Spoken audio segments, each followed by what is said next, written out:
What's up, everybody? We're back, and we are back. Caleb is so excited he can't even contain himself. It's episode 17. Oh, yeah, Let's baby. go. 17. 17, dude. Can you believe it? We're almost at 20. When we get to 20, we got to buy a cake or something. We're at 17 of AdTalk by AdClass. You guys already know. It's me, Dakota. I'm here with... Caleb Cruz. What's up, guys? Good to see you. Was that like a 5-second pause? A very like cinematic pause moment. Yes. Here with Caleb, and we're here with Matthew. I'm here too. I can answer quicker than Caleb. That was much faster than me. Sorry, guys. How you guys Sometimes doing, I have to man? think about what my name is. Well, it makes sense. I mean, it's a hard one. Caleb, I've heard it like once or twice, you know. How you guys doing today? What's going on in your necks of the wood? Yeah, doing great, bro. It's cool to be doing another one of these. It's been a little bit, but some cool things have happened in between, and I know that there's a lot for us to catch up on, which is gonna be fun. So, yeah, how are you, Matthew? Oh, great. Doing really good. The nice thing about when we do these State of the Union like news dive kind of things is that, you know, there's usually a bit of time between them, and it feels like we've known about what we'll talk about first for forever, and it's only been a month, and it's kind of depressing, and it's like how much media attention this gets. But I thought the only place that we could really start when we consider the big shift in marketing in the past month is Travis Kelce and Taylor Swift. So what do you guys think? Is it real or is it a fabricated marketing ploy? Oh man, we're starting there, huh? We're starting with the thing that when people hear this, they're gonna be like, "Wait, what? I'm so sick of this conversation." Well, we promise we're gonna talk about it.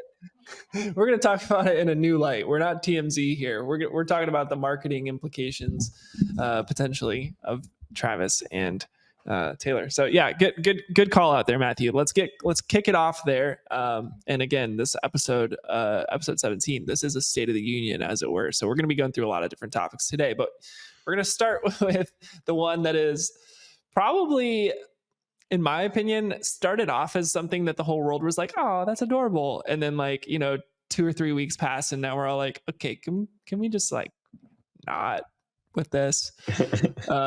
So if you want to give the context, Matthew, of who is Travis Kelce, for those unaware, I don't think we have to do that for Taylor Swift. I'm pretty sure everyone knows who that is. I mean, I do need to give the context of who Travis Kelce is, especially to Caleb. So yeah, Caleb's not a sports guy. Okay, so we're gonna fill you in, Caleb. I had to look it up a few weeks ago. Like when this whole thing came out and it was like a big deal, I was like, I don't know who Travis Kelce is. So yeah, that's understandable. But so the biggest team in the NFL for the past 5 years, I want to say, in terms of like record, is the Kansas City Chiefs. Patrick Mahomes is like the quarterback. He's already seen as like one of the best to ever do it. He's still only like 28 or whatever he is, but he's always had this enigmatic, very media-friendly tight end called Travis Kelce, who is like we're not talking about his booty here, Caleb. Thanks for clarifying. Yeah, I'm sure Mahomes' tight end does make the media at times, but that's not what Matthew is talking about when he says enigmatic. I was lost there for a second, Dakota. I really had no clue. Tight end is a position in the game of football. So let's just clarify that. Okay, thank you. Yeah, we'll talk about Patrick's tight end on AdClass After Dark on another episode. But yes, it's his one of his receiving core. The tight end is a position. Do I need to go into like tactics of the NFL now just to clarify? Please don't. Can you actually? Okay, what is football? Interestingly enough, you usually use your hands in the game of football. It's kind of confusing. Got it. So hands and tight end. Here we are. Cool. Yes. Yeah, full palm, typically. Oh my gosh. Okay, this is going off the rails. Okay, so he's got this really good player that he throws to a lot and he catches the ball a lot, and his name is Travis Kelce. And he's always been very gregarious and just like a real sort of media darling because he's not like the other tight ends. If you want to put that way. Yeah. He's a bit of a different tight end. What does that mean exactly? In other words, like he's what? He's good. He's good. Oh, okay. Like he's like good at. Okay. Yeah. No, like there's like 3 elite tight ends in the whole league. Typically, maybe 2. And he's like the one, right? Okay. So like he regularly scores touchdowns. He regularly makes big plays. Typically, tight ends are like blocking and like a little bit more in the trenches. They can catch footballs, but they're not like the guys that you're really looking for typically as a consistent playmaker. Travis Kelce is like a consistently good tight end. Some people would say he's comparable to Gronkowski, who was that was Tom Brady's go-to guy for years, right? Like they both kind of have that similar build. Big dude, like physical, but makes big plays. This makes sense. Yeah. Okay. Cool. Yeah. So because of his like stardom in like a position that doesn't get a lot of stardom usually, it's like his celebrity is a little like outsized for what is usually the case. And for some reason, I can't remember if it was like a couple of months ago, but there was this like rumor floating around that Taylor Swift was potentially dating Travis Kelce, and there was this whole like online like snooping and like Sherlock Holmesing of reading into stuff. And then all of a sudden, was it opening night? It might have been opening night against the Lions, and Taylor Swift is in the family box in Kansas City next to Travis Kelce's mom, and then just like the internet blows up basically. Yeah. So. And one step prior to this, which I think is pretty relevant, is that Taylor's on her like $1 billion tour, right? And there's like a viral video or something from the Chiefs social media that's like going up to Travis Kelce and going, "Hey dude, like who's your celebrity crush, or whatever?" And he says Taylor Swift, right? And that's like before they ever met, apparently, or supposedly. And then that blows up, right? And then also he like made a friendship bracelet to go to her concert, and like bought boxes at the concert or whatever, right? And so like there's all these little pieces, right? And I think what we're trying to dissect here today with Matthew's help is this all just a marketing ploy, right? Or is there something actually here? Because on one hand, I don't really care either way, because if either way, it's a very strong uplift to both of their brands, in my opinion, right? Like if we're talking about personal brands, like the result of this for Travis Kelce is that he's on the map now for non-sports fans, and he wasn't before. Now he has a podcast with his brother. His brother's a fantastic player on the Eagles. He's the center, which is the guy that snaps the football. Usually those guys get no attention either. He's the number one guy in the league. Like it's all the attention because they have this like they have a podcast, they have viewers, they have people listening to them. So it's fascinating because like now Travis Kelce, who was really well known in football, like if you watch football, you know who Travis Kelce is, but never outside of football. Like you wouldn't have known who he was, right? However, now you do. And that's the case for every Taylor Swift fan in the entire world, which is like 1 billion people, and so it's for his brand, it's like, wow, yeah, like you're on the map now. If you ever want to do anything after this, you could be a commentator, you could be a analyst, you could retire and like have it made basically.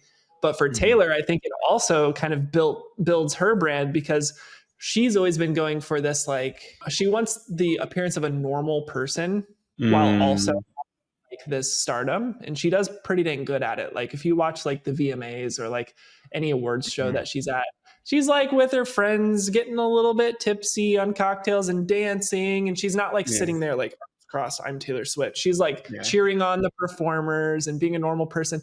Now you see her at a football game with the family of the players just doing the same thing. Cheersing and high-fiving and hugging. And for her brand, it's like, hey guys, yeah, I might have just like boosted the entire economy with a $1 billion tour, but I'm just a normal girl, just enjoy football and going on dates. Yeah. So that's kind of the nutshell of it. So yeah, let's talk. Is it all fabricated or is it real? So me not being like a super big sports fan and honestly not following Taylor Swift super closely either. I mean, where my brain goes is for Taylor, I kind of get like the brand lift slightly, but I feel like if it was going to be a marketing ploy for me, it would be like, does she have any sort of like tie to like the actual Kansas City Chiefs or NFL in any way? You know what I mean? Like that to me would be the driving reason for her. I mean, like I guess you're right in that maybe she wants to like, you know, continue the normal girl look, or maybe she wants to like get her brand into the NFL for some reason, but she's already so big. It's like I don't know if her goal right now is let me be known by more people. I feel like it would be like how do I don't know, monetize even more. But that honestly, she also makes a ton of money. So to me, my vote probably just goes that yeah, they're just a thing. You know what I mean? Like that's probably my vote. But I don't know. What do you guys think? So here's an interesting layer. You're probably right. I mean, to be honest with you, but here's an interesting layer. She went to the Chiefs Jets game, right? In New York. That was like, and she went with like, actually, Caleb, I think you saw that picture because we were together in Austin and you showed it to me. It was like a bunch of famous people with her. Like Wolverine was there. What's his name? Hugh Jackman. His name is Hugh Jackson. Put some respect on my man's name. And Jackson. Ryan Jackman. Did I say Jackson? Oh shoot. Said Jackson. Put some even better, bro. Even better. Incorrectly say his last name, sir. If you don't know who Hugh Jackson is, you are a bad person. That's what Matthew just said. Yeah, bro. Okay. So hilariously though, she goes to the Jets game and then like I see this article pop up. So I guess in the news around that same time, people were giving her, you know, the green earth people specifically were giving her a hard time on her jet emissions, meaning she kept using private jets to fly around and the carbon emissions are, pretty terrible for private jets. And so all of, she was getting some hate in the media for like, yo, you say you're green and blah, blah, blah. But did you know that you're producing as much waste as like a school bus for a whole year, whatever it is, right? She's supposed and to so, just like fly on a plane with everybody else. Who knows? But the moral with being, what if she wanted to? Yes. What if she wanted to cover up that story? What could she do? She could go to a Jets game, because now when you Google Taylor Swift Jet, the only thing that pops up is the fact that she's at a Jets game, right? So I'm not saying she did that, but I am saying could be. You never know. If she did do that, then her PR person is ridiculously good at their job. If that was like an SEO knowledge, that's smart. That's really cool. But let me get into some of the numbers, because like obviously AdTalk, we need to talk marketing and not just like whether they're in love. But obviously, like, Travis Kelce has his own endorsements and like ad stuff going on. So Mr. Pfizer. Mr. Pfizer, that's another one. Obviously, Taylor's very outspoken, like historically, about vaccines. That's another, element to it. But this is the lift in ad efficiency since their relationship started or became like known. So there was 2 Campbell Soup ads, and this is kind of the level that he was at before. Campbell Soup, chunky Campbell Soup. He's a tight end. He needs to be chunky. Yes. The ads featuring him drove 287% more engagement than ads not featuring Travis Kelce. And a Pfizer ad featuring Kelce has been 27% more effective at driving engagement than any ad without him. And also it was reported that people were 32% more likely to engage with Pfizer online after Taylor Swift's first game appearance, in which, Travis Kelce is the brand ambassador for Pfizer. So there's so much like marketing stuff going on as well, where it's not just, is it a PR campaign? It's also like, is this a monetization campaign as well? Like Taylor Swift is widely known as the tide that rises all boats. Right. I was And gonna say she's kind of like the Midas touch, right? It's like yeah, She's like exactly. Oprah, dude. Gold. Yeah. Exactly. So, another thing that's happening, especially in stadiums around the NFL, is, every time there's a commercial break, every time there's a timeout on TV and on the in-stadium billboard and stuff, what was plastered everywhere? The Taylor Swift tour. And, the tour movie that just got released as well, which is doing crazy numbers. Mm-hmm. It's just, it feels very strategized, and maybe that's just brands jumping on the bandwagon and that taking advantage of this like cultural moment. That's but what I that's what I think. That's what I think, Matthew, because ultimately it is happening, but like the Jake from State Farm thing, right? Like sitting next to Donna Kelce in the stadium.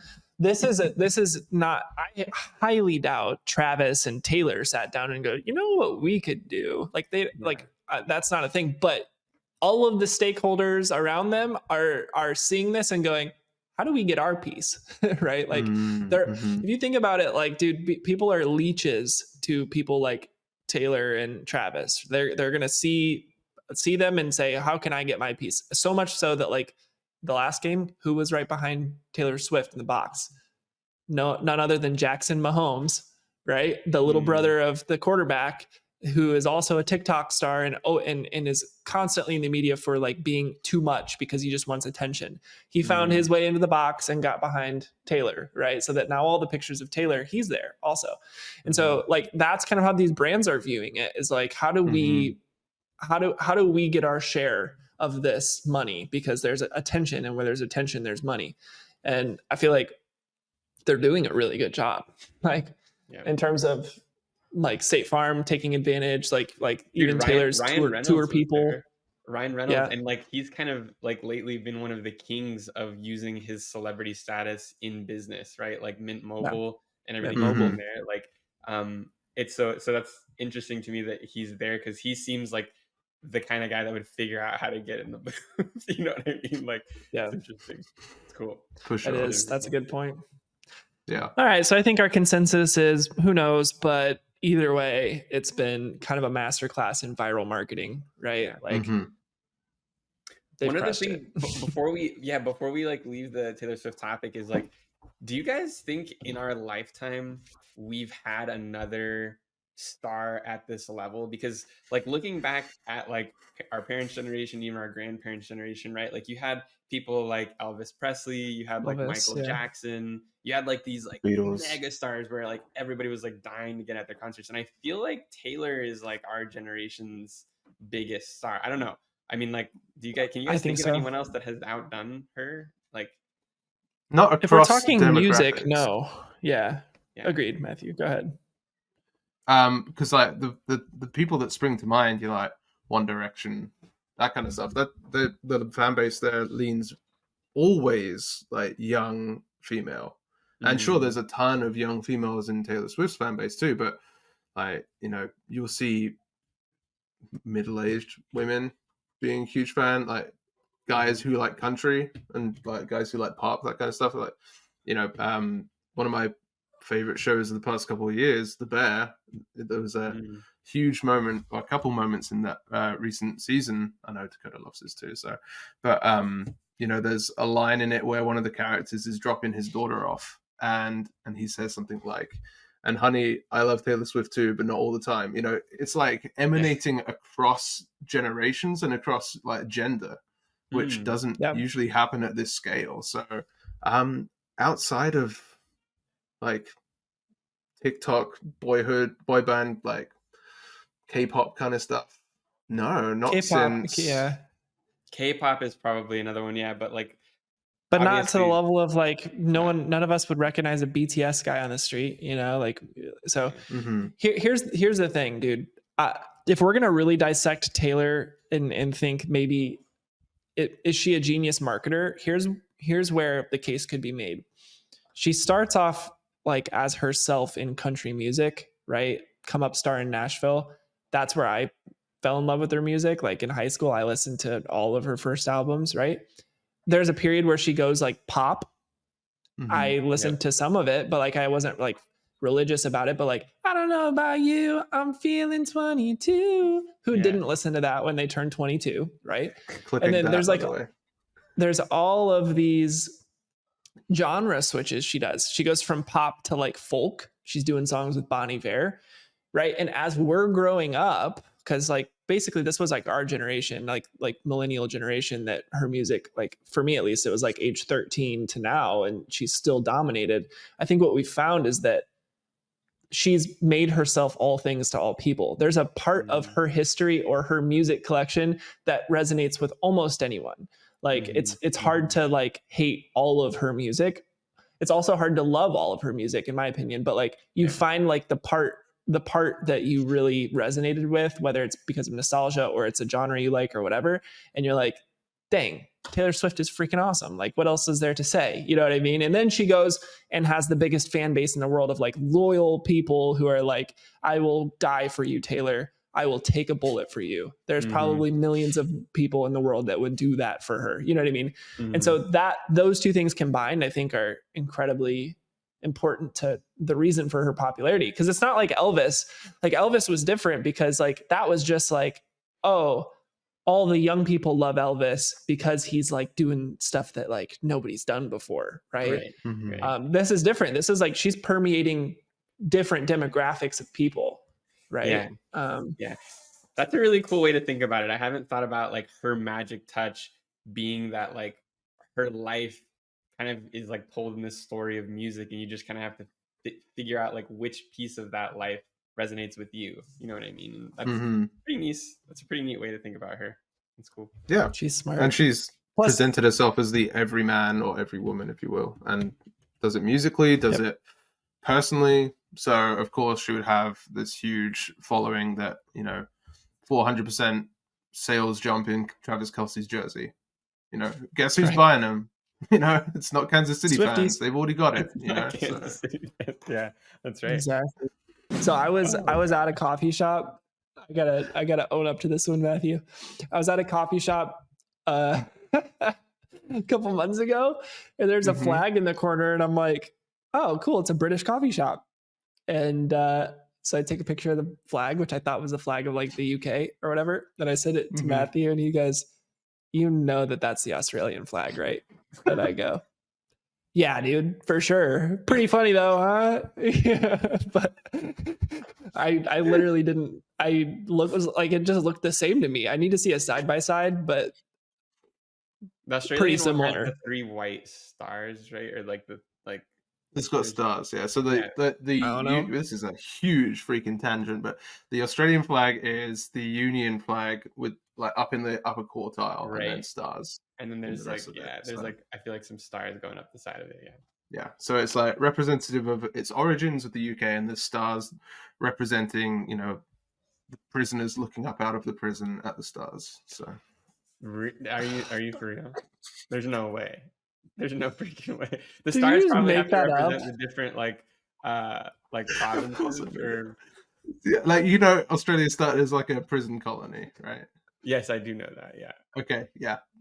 I totally made that up. I just wanted to... I don't know what to believe, dude. I would totally believe it. I still don't even know the difference. You could show me both flags right now, and I wouldn't be able to pick. So okay, so just always remember that the UK there's prisoners on the Australian flag. Any stars? There are no stars on the UK flag. There are no stars. There are no prisoners. Stars. Okay. No prisoners. Yeah. No prisoners besides all of the colonized countries of them over time. Valid. Okay, let's move on. Next topic. Next thing I wanted to talk about is an announcement that TikTok made recently, which is like really cool from like a marketing perspective, but also just like accessibility. TikTok is going to be implementing auto captions by default on all videos. I think this is a really cool move. What do you guys think? Heck yeah. I think I've actually already seen this happening. Because like, how like a lot of times people edit videos with the captions on them. I have done that in the past, and I went back and I was looking through some of my old videos, and I was seeing my captions and then captions above my captions.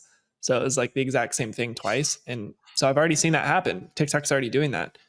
I think that's great. I think it's good. I don't see any downside.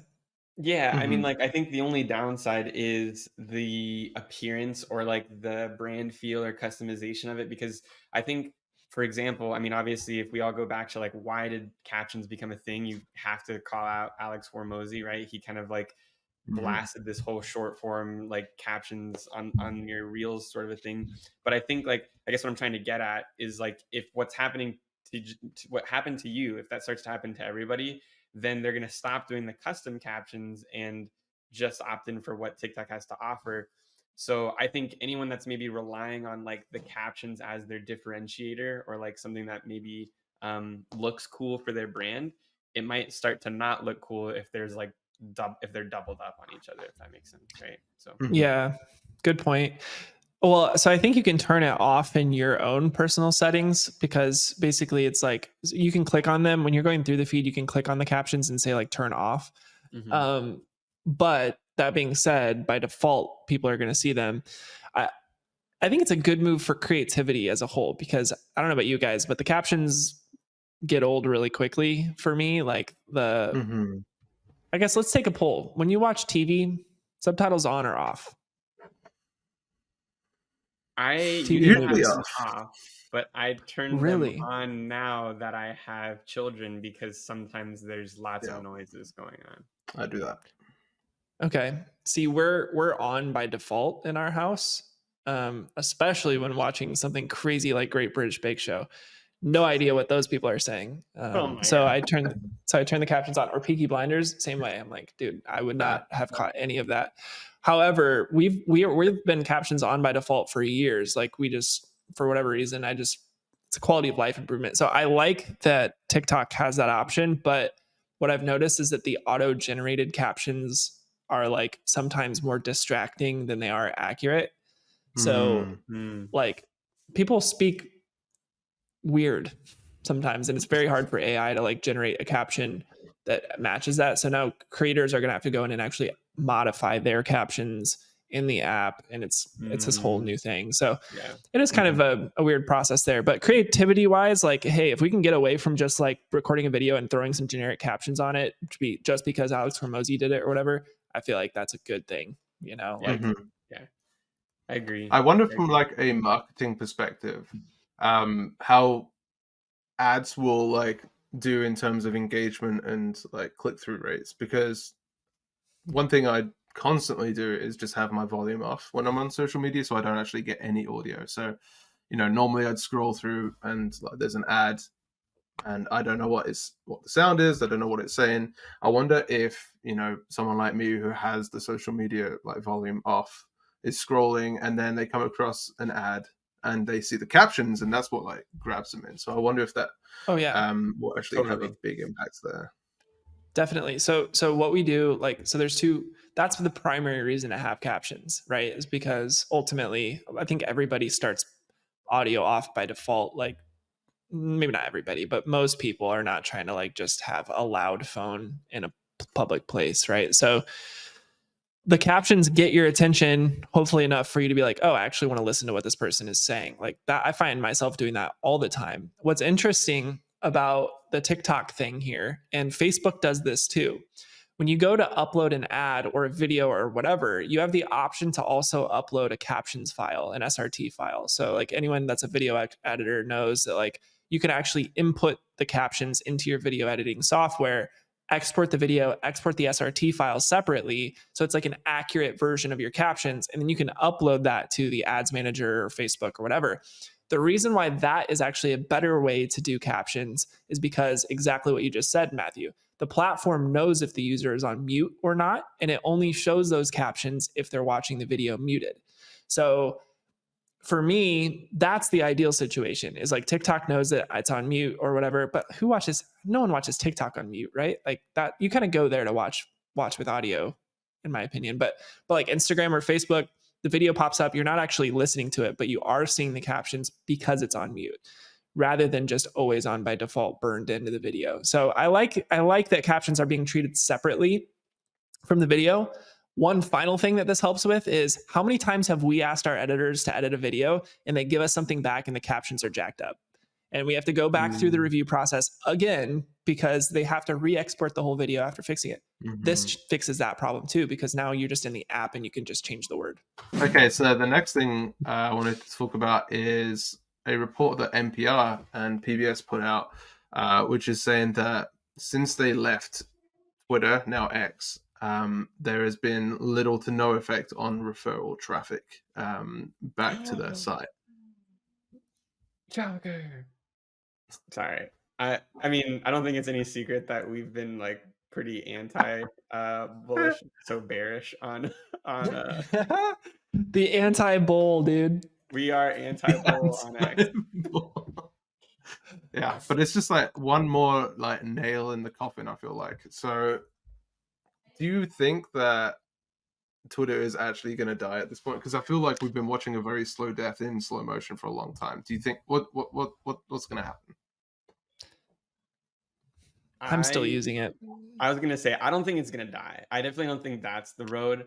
I think it continues on, and I still am hopeful that like they will start to collect enough data to understand what does work on the advertising side. I think that prior to Elon's acquisition, I don't think that the company really cared about getting ads to convert, and I think that they're focused on that now.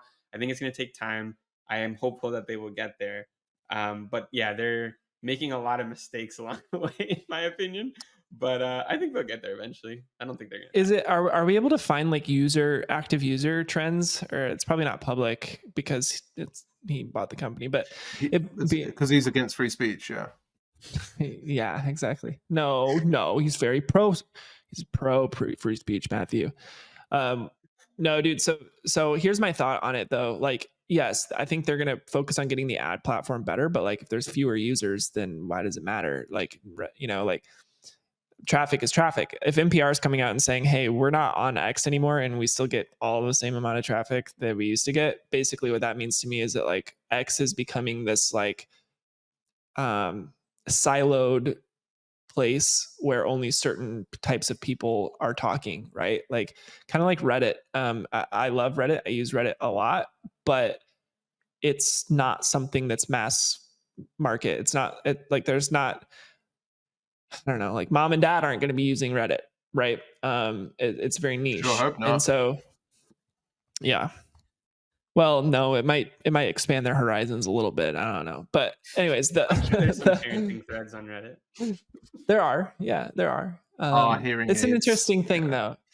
I would say like Twitter is going down that path, in my opinion, of like it used to be like this mass media thing, but like more and more as I open Twitter, I feel that the conversations are more specific than not, which is fine, but it's not something that's going to generate a lot of ad revenue because the mainstream individual is not on there, right? If that's the case.